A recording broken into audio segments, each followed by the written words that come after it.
Здраво и добро дојдовте во овој видео каде што ќе говорам за стероиди. Сега кога ќе спомнам тој збор, прво што ви паѓа на памет се оние нелегални супстанции кои користат бодибилдери со цел да накачат мускулна маса. И најголем дел од тие супстанции се стероиди, тие се анаболички стероиди. Но всушност стероиди се нешто многу пошироко, тоа се всушност една цела група на соединенија кои имаат оваа структура. Но на различни позиции имаат различни субституенти. Така што имаме различни стероидни молекули. Например, ако тука имаме ОХ група, во тој случај имаме подгрупа на стероиди наречена стероли. Гледате, има ОЛ, бидејќи е всушност алкохол. Така, сега еден многу познат стерол е всушност холестерол. Односно, холестеролот е стероидна молекула, односно подгрупа на стероидни молекули наречени стероли, каде што на третата позиција имаат ОХ група. И ќе видиме понатаму всушност како изгледа структурата на холестерол. Ајде првично да видиме општата структура на стероидите. Значи гледаме дека се состојат од 4 прстени. 3 прстени кои имаат 6 јаглеродни атоми, така значи овие имаат по 6, а Д прстенот има 5 јаглеродни атоми. Секој јаглероден атом си има бројче, и овие броеви се на некој начин од тепка дадени. Сега да, постојат некои правила за како треба да се бројат јаглеродните атоми кај циклични соединенија, но многу често како се бројат е земено по договор, бидејќи зависи како го откриле соединението, како се добива, ако хемиски го синтетизираш и така натаму и така натаму. Така што броењето на јаглеродните атоми кај стероидните молекули иде вака. Така, значи 1, 2, 3, 4, 5, 6, 7, 8, 9, 10. Па после тука идеме за 11, 12, 13, 14, па 15, 16, 17. Во ред. Значи вака. Оп. Тука, па иде тука вака, па тука вака. Во ред. Друго што се приметува е дека има метилни групи на позиција 10 и позиција 13. Исто така гледаме дека овие метилни групи имаат вака имена цртана врска, тоа значи дека испакнуваат над рамнината со прстените. Сега, иако прстените вака ги цртаме како да се во една рамнина дека лежат, всушност ако можеме да видиме молекулата во 3 димензии, ќе видиме дека не лежат баш во една рамнина, него на некои места има испакнување надоле, нагоре и така натаму.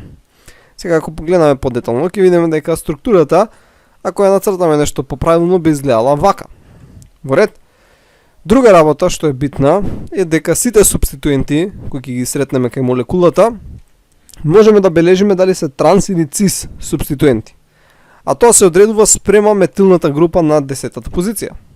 Ако некој субституент се наоѓа од другата страна во однос на метилната група на 10-та позиција, во тој случај викаме дека тој субституент е транс. Ако се наоѓа на истата страна, тој субституент е цис. Во ред, например, тука ако имавме некој субституент кој ќе изгледаше вака прикачен, тука ќе ставиме CH3, во тој случај овој субституент во однос на CH3 ќе беше цис, така ќе се наоѓа на истата страна. Ако беше вака со испрекината линија и тука CH3, овој субституент во однос на овој ќе беше транс. Во ред, значи CH3 на 10-та позиција, метил групата, е како репер. Спрема незе се одредува дали некој друг субституент е во транс позиција или цис позиција. Ако се наоѓа на истата страна од рамнината, е цис, ако се наоѓа на другата страна од рамнината, е транс. Има и некои дополнителни мали работи во однос на стереохемија, поточно како А прстенот е во однос на Б прстенот, како Б е во однос на С, како С е во однос на Д, зависно дадени субституенти може да имаме алфа изоформа или бета изоформа. Обично ако вдека ова вака се наоѓа во транспозиција, ова е алфа изоформа, ако се наоѓа во цис позиција, ова е бета изоформа. Но тоа не мора да го знаете, не се замарајте за тие мали ситни работи. Тоа е повеќе органска хемија, не е толку битно за биохемија. И еве овде имаме сега молекулата на холестерол. Гледате тука дека има ОХ група, значи ова е стерол, подгрупа на стероиди. Подочно, ова е молекулата холестерол.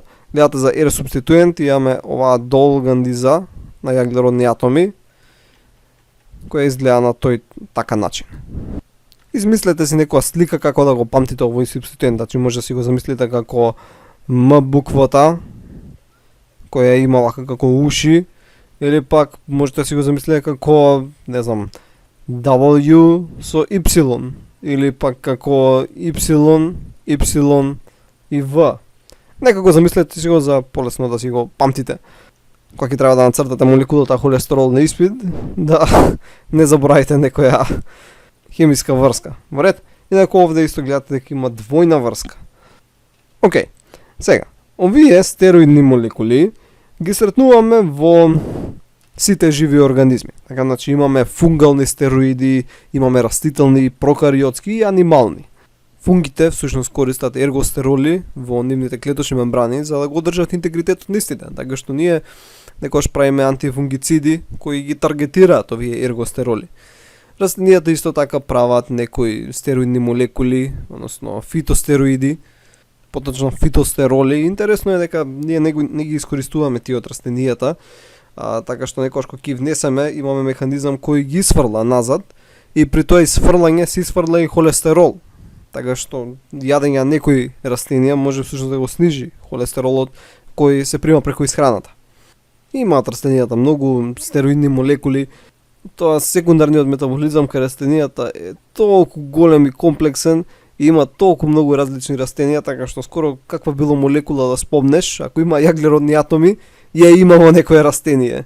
Или пак во некоја бактерија, некој прокариот. Така, значи има и голем дел прокариоти кои прават некои стероидни молекули. Не се баш као тие ние кои ги користиме, но нешто слични. Okay? И на крај ни остануваат анималните стероиди, кои најчесто ни се од интерес.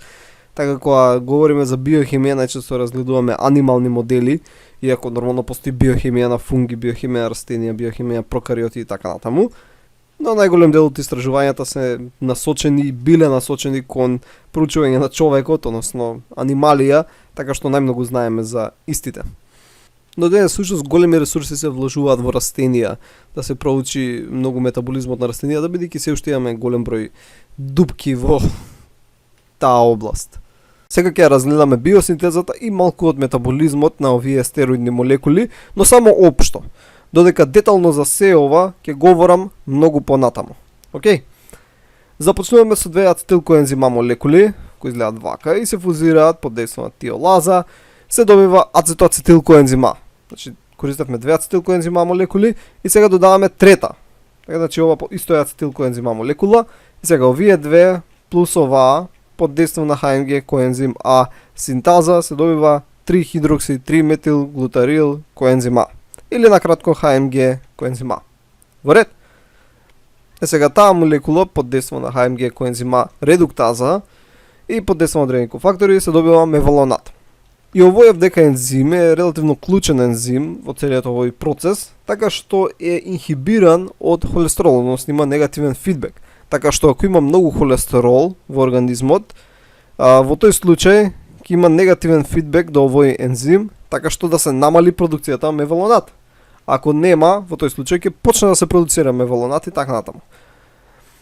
Сега, мевалонат под дејство на одредени ензими се конвертира во други соединенија и така натаму и така натаму. Стигнуваме до геранил пирофосфат, кој има 10 јаглеродни атоми, па стигнуваме до фарензил пирофосфат.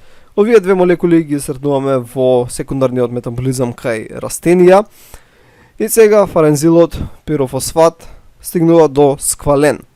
Ова е една многу комплексна молекула, која под дејство на ензим и цела серија чекори кои се обувуваат од страна на овој ензим, но и дел се спонтани, се стигнува до ланостерол. Сега вака може да изгледа само како права линија, така од таму од сквален до ланостерол, но всушност има многу постапки кои треба да се случат, кои изгледаат на следниот начин и за ова е добиено дури Нобелова награда. Значи е го скваленот и гледаме што се случува. Тоа, па тоа и така натаму. Гледате, се случуваат многу работи, некај се затварат прсти, некај се отварат, некај се прават двојни врски, се додаваат субституенти, па се вадат и стигнуваме до ланостерол. И ова е молекула од која може да се добијат многу стероидни молекули кај на различни организми. Кај нас, кај анималните клетки, главно ланостеролот иде до холестерол, па од холестеролот се добиваат други молекули. Но, например, кај фунгите, кај растенијата, кај некои растенија, кај микроорганизмите, од ланостеролот може да се добијат или други стероидни молекули без да се иде преку патот на холестерол. Кај растенијата исто така многу битно е ова соединение циклоартенол, кое служи за синтетизирање на различни фитостероли и така натаму. Али немам нешто многу за тоа да говориме.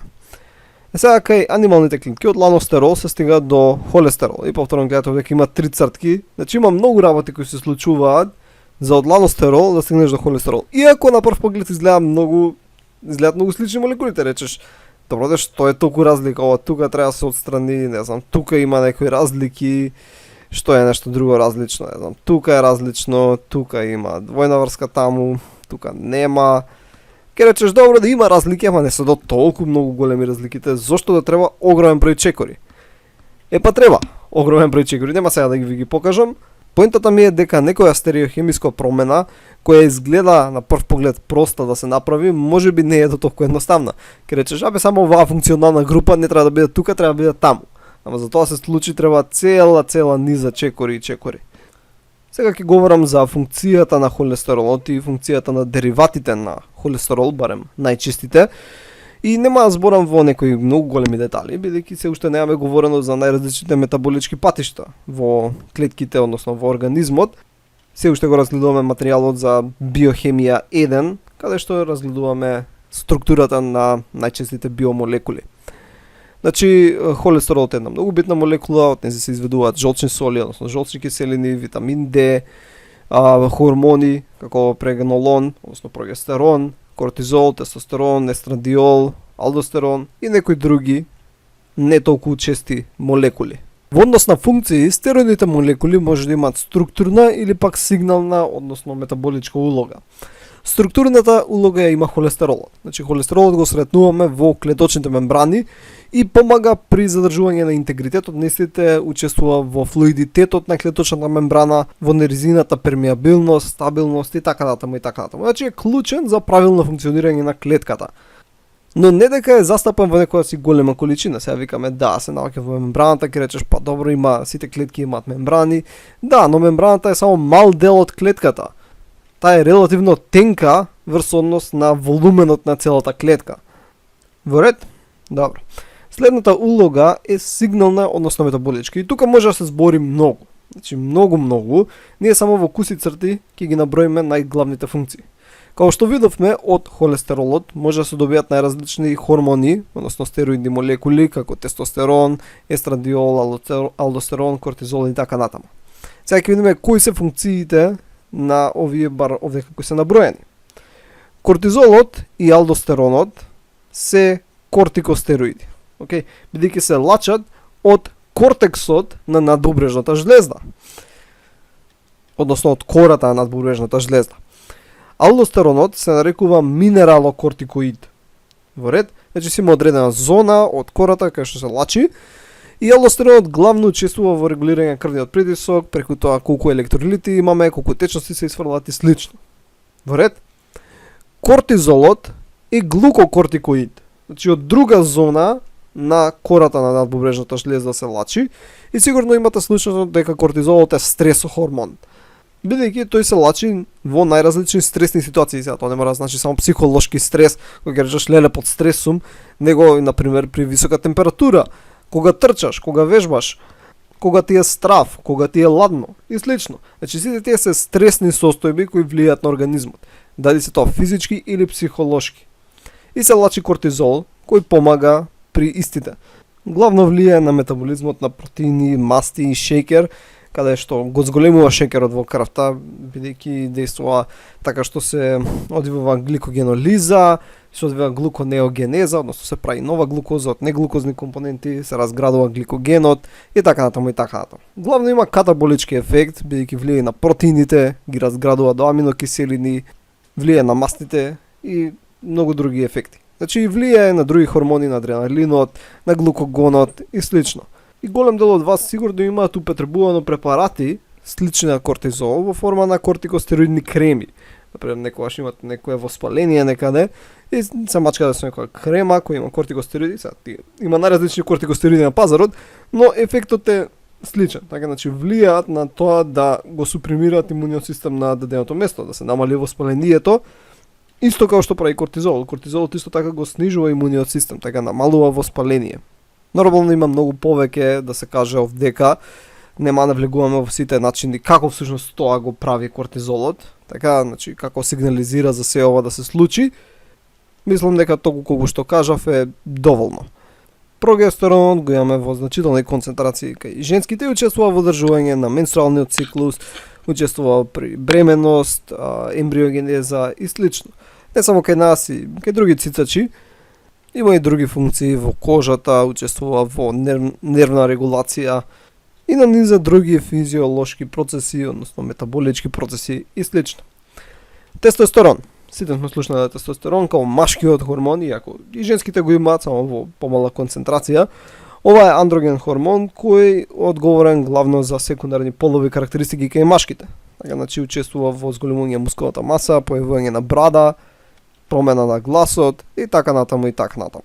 Главно го асоцираме со анаболизам, така, значи бидејќи учествување во градење на мускулна маса, стимулира протеинска синтеза и заради тоа го користат бодибилдери. Така, значи земаат ненормални концентрации на тестостерон, така што се експресираат протеини во мускулните клетки многу повеќе него нормално што би требало и многу побрзо може да накачат мускулна маса.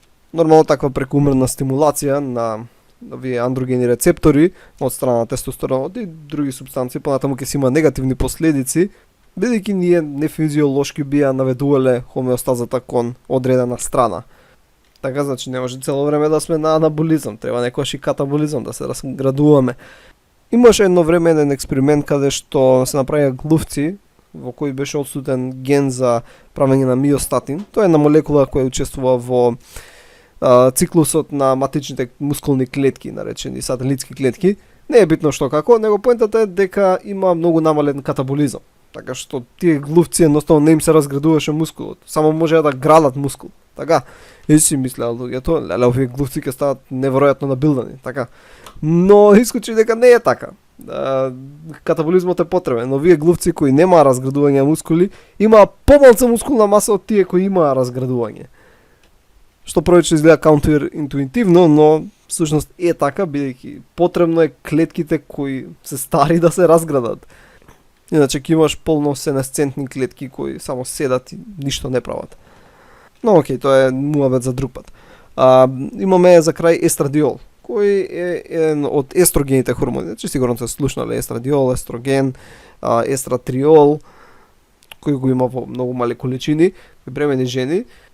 И ова е хормон кој е поврзан со женскиот род, иако го има и кај машките, само што кај женскиот го има во поголема концентрација и одговорен за секундарните полови карактеристики кај женските. Каде што исто така имаме промена на гласот, само не станува подлабок како кај машките, има зголемување на градите и така натаму и така натаму. И сите овие се стероидни хормони кои што действуваат на релативно сличен начин, значи ја поминуваат лесно клеточна мембрана, бидејќи всушност се липиди и може да пермеабираат низ истата, влегуваат внатре од цитоплазмата, каде што се врзуваат со одреден рецептор кој е протеин, се наоѓа внатре и тој како таков влегува понатаму во јадрото. Некои исто хормони може директно да влезат во јадрото, па таму се врзува со рецептор, се врзува со одредени делови од ДНА, зголемува експресија на одредени гени и се добива соодветниот одговор кој го дава тој даден хормон. Во ред.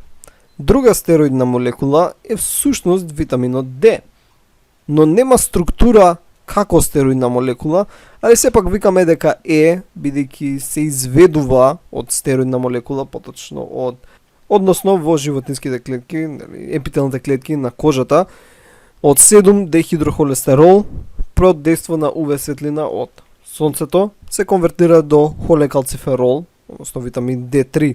Okay?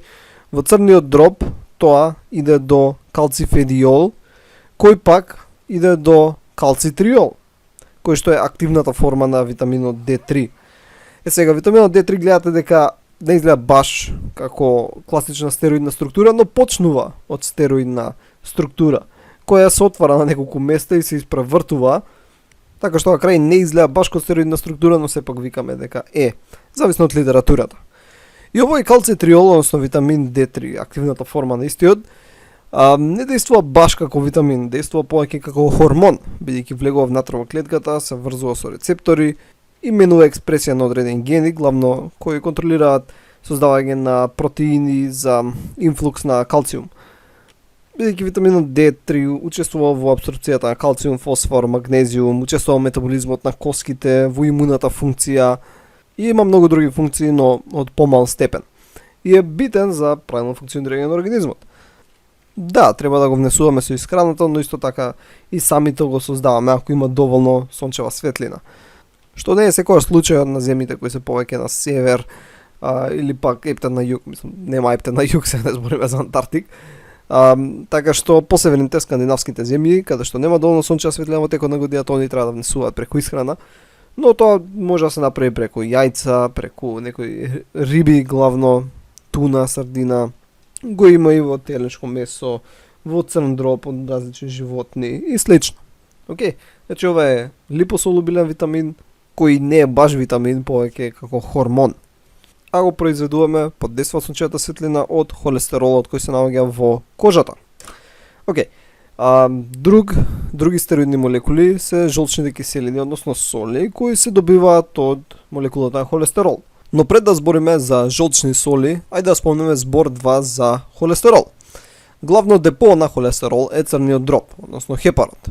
Тој таму може да стигне од исхраната, од други ткива, така, значи кој не се црн дроб, и да е синтетизиран во истиот. Така, значи деново синтеза. Значи ние самите можеме да направиме холестерол, како што видовме претходно. Така. Сега, холестеролот, да, се наоѓа од црниот дроб, но потребен е и на многу други места. Така, како што видовме, е дел од клеточна мембрана, така што холестерол треба да стигне до сите клетки. Исто така учествува во формирање на различни хормони, кои што ги видовме, значи холестерол треба да стигне до бубрезите, до тестисите, до јајниците и така натаму. Значи мора од црниот дроб да се замине, да влезе во циркулацијата, за да стигне од тие места. И холестеролот во плазмата го сретнуваме во форма на липопротеини. Океј, значи во овие липопротеини имаме и триглицериди, има и протеинска компонента. И овој холестерол во плазмата исто така, 2/3 барем од него е естерифициран. Океј, значи во форма на естер, каде што холестеролната молекула е прикачена и масна киселина. Значи 2/3 холестеролот во плазмата е естерифициран. Ајде сега на кратко да го разгледаме липопротеинскиот метаболизам. Понатаму ќе имам видео посебно само за липопротеински метаболизам, значи сега во некои куси црти.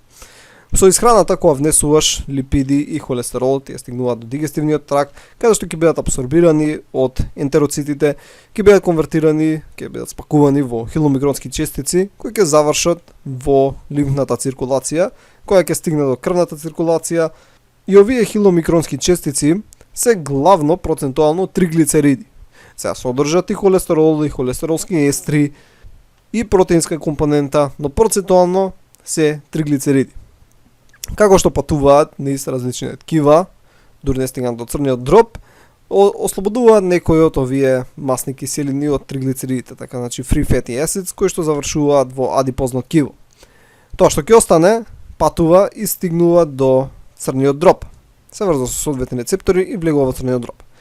Сега триглицеридите и холестеролот завршува во црниот дроб и холестеролот треба пак да го ослободи, така за да стигне таму кај што треба.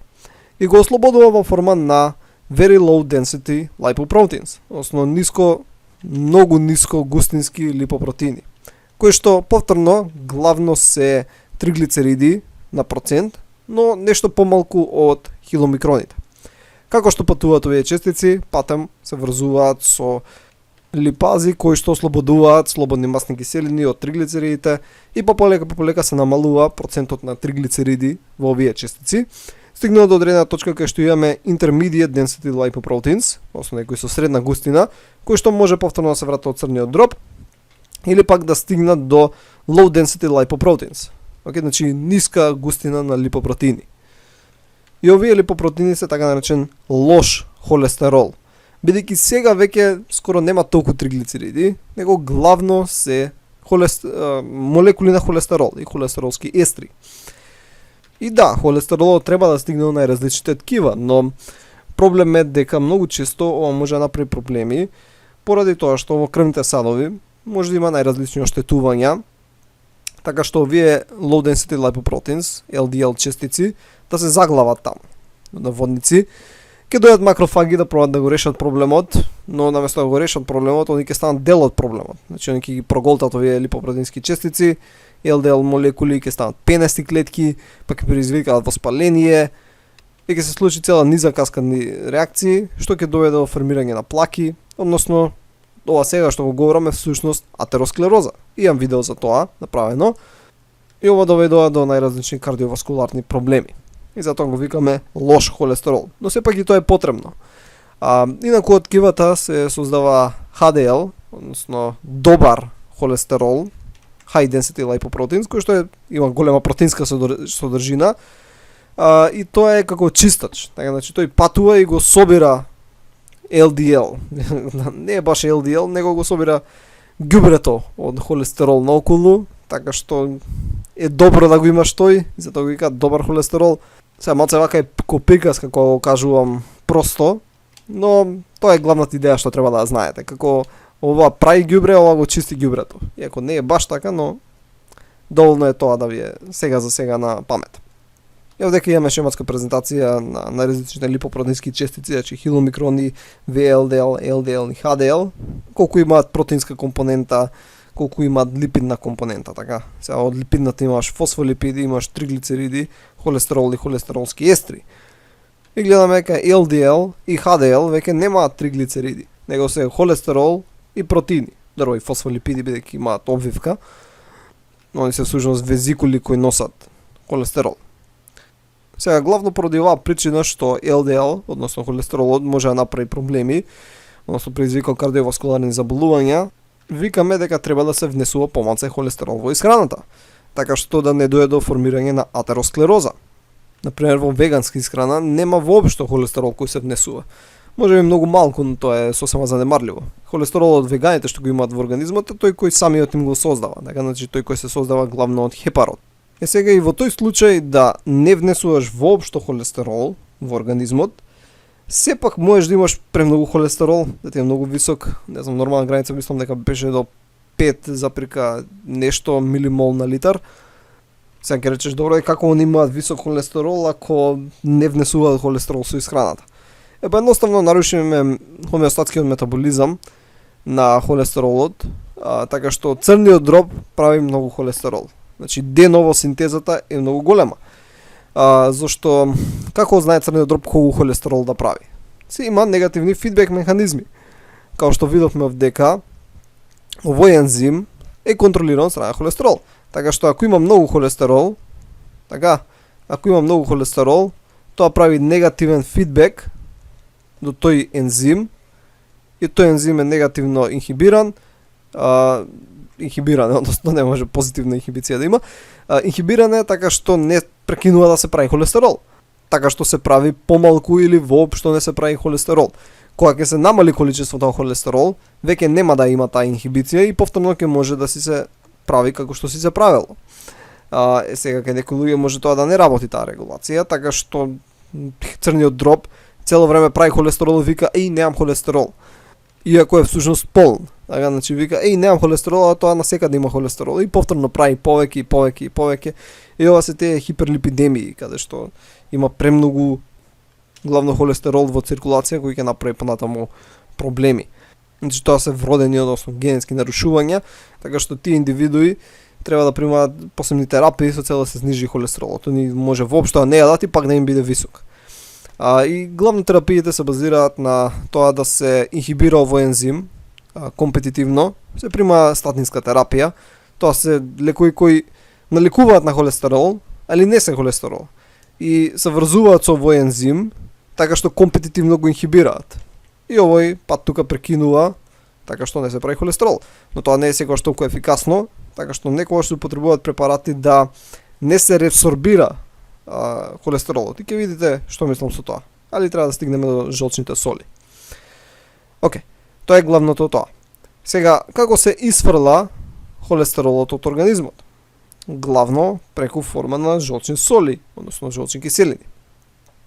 Односно, холестеролот патува до жолчно кесе, каде што всушност се преинформираат жолчни киселини, па тие заедно со натриум и деривати од цистинскиот метаболизам прават жолчни соли. Значи вака првично ги имаме овие жолчни киселини, така значи холна киселина и хенодезоксихолна киселина, кои што се врзуваат со глицин и таурин, ова се метаболити од цистинскиот метаболизам, кои што понатаму исто и со натриум од сол, натриум хлорид, прават жолчни соли.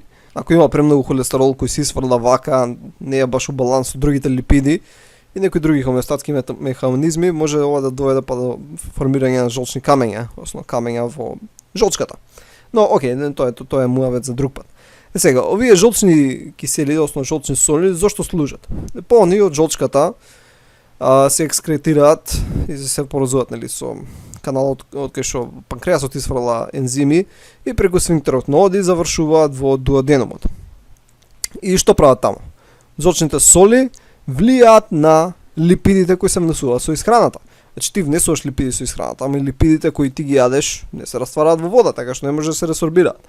Потребни се овие жолчни соли да ги емулзифицираат мастите, така ги прават ко помали капки, врз кои може да действува липазата, ензими кои исто така се екскретираат овдека во дуоденумот. Исто така овие жолчни соли помагаат да се растворат липидите и липосолубилните витамини, како К, Е, Д и А. Така значи тоа се витамини кои се раствараат у липиди. И треба и да се внесат липиди со цел да може да се абсорбираат истите. Сега, кога се вака растворени, емулзифицирани под дејство на липази, може да се ресорбираат на различните липиди кои сме ги внеле во исхраната. Но исто така се ресорбира и холестеролот и жолчните соли. Значи, жолчните соли се лачат, но повторно се враќаат назад. 90% се реабсорбираат, додека само 10% се исфрлат, односно организмот не сака холестеролот, без разлика дали е слободен холестерол или во форма на жолчни киселини или соли, да го исфрла туку така. Го штеди. Сега, ова кај луѓе кои имаат вродени хиперлипидемии е проблем. Сега си викаш, ја имам толку многу холестерол, фрли го, што го враќаш назад. И кај тие индивидуи се примаат посебни лекарства да се спречи оваа реабсорбција. Така, значи, кога ќе се исфрлат жолчните соли, стварно да се исфрлат, да не се реабсорбираат назад. Во ред? Тоа е главното што требаше да се каже за холестерол, за жолчни соли, односно жолчни киселини. Нормално има уште многу да се збори, но тоа ќе биде во посебни, подетални видеа за секој од овие теми посебно. Океј, тоа беше се за ова видео, се надам дека научивте нешто ново и ќе се видиме во следното видео. Довидување!